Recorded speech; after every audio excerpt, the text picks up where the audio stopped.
When I first had the idea of teaching with videos online, I felt so embarrassed because Art Prof was initially a column that I would write on my blog. It was called Ask the Art Professor, and at a certain point, I thought, wow, this is sort of a dumb way to teach art. It's just written articles. I feel like I have to do something with video, but I didn't know anything about it, and teaching online, it was not a thing back then. People weren't really paying attention to it. YouTube was not very well established as a platform at that point for education.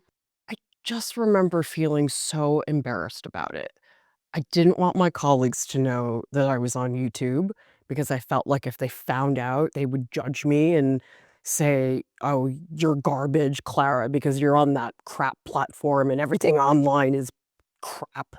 I think for me, a really big moment that was hard as an artist was going back to a community that wasn't an artist community and being surrounded by people who didn't understand what I did. And usually when people don't understand something, they don't have very much respect. I went back to the Bay Area, California for a corporate job, and I was just surrounded by tech bros. I think the problem is that it's just one kind of person living there with one kind of job. And one kind of life that they're expected to lead. And so they think that that's the epitome of success because that's all there really is in that area.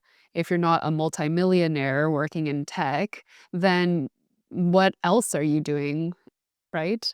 But it was really discouraging to just do something as simple as walk my dog and run into neighbors and them asking me how I'm doing, how's my life, how's my work. And I just say something like, I'm working on a book because I got a book deal, which is a big It deal. is a big deal. But since everyone's a tech bro, they don't understand that that's a big deal. Or I tell people that I signed with my agent and they don't know what that is and they don't know the significance of that either. So really none of my efforts and none of the things that I achieved that were good things, none of that could be appreciated in the setting that I was in. And not to say that others' validation is what I seek, but it's really discouraging when you don't have people on your side who cheer you on, who are there for you emotionally, mentally, professionally. And I think at the end of the day, that really drained me. It really took a toll on my mental health to not be around supportive people. So I met up with a friend of my parents, and this person is like a multimillionaire, very rich, she's got it all for her.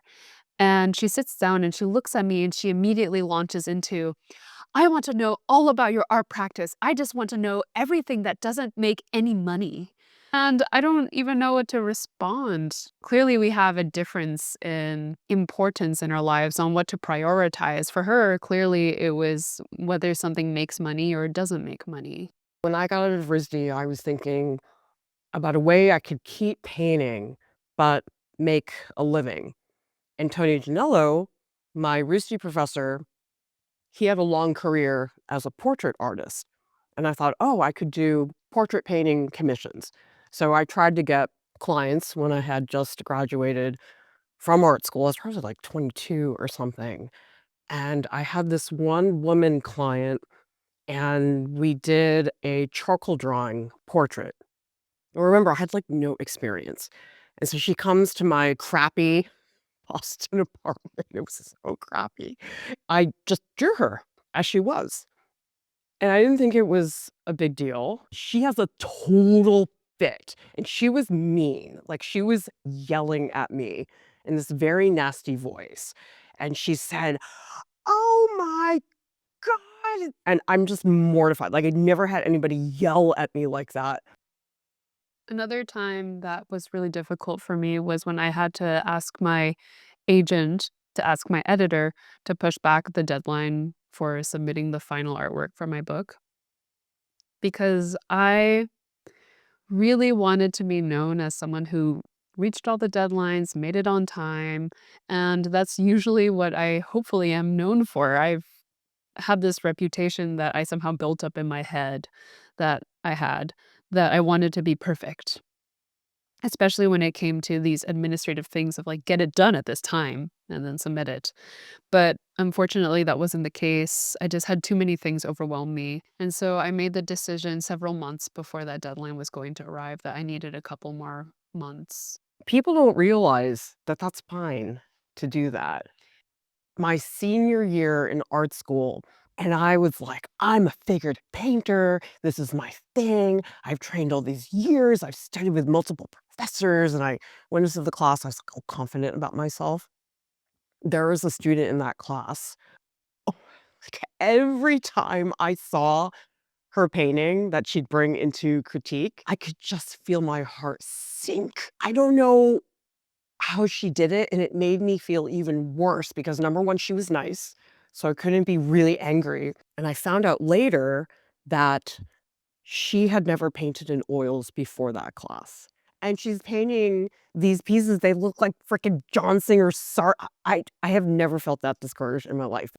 One time I think that I got good enough at art to realize that I wasn't really that good. And the path to becoming a professional or the path to becoming good in my eyes was going to be a really long and arduous one. Well, how old were you when that happened? I think I was still in high school, like you're starting to come aware of many things in your life in high school. And one of those things for me was my artwork. You basically figured out that you weren't very good. Yeah, that the world was big and I couldn't just be the superstar high school artist my whole life. But doesn't that mean at one point you thought you were that good? Right, because when you are in a school with not many other artists, you inevitably become the artist of the class, the best artist. Was it another artist that made you feel that way? No, I was actually going to an art camp. So I did a summer program when I was in high school at the California State Summer School of the Arts. And it was a great experience, but it was also the first time I ever encountered so many artists in one space. That was a really big wake up call for me.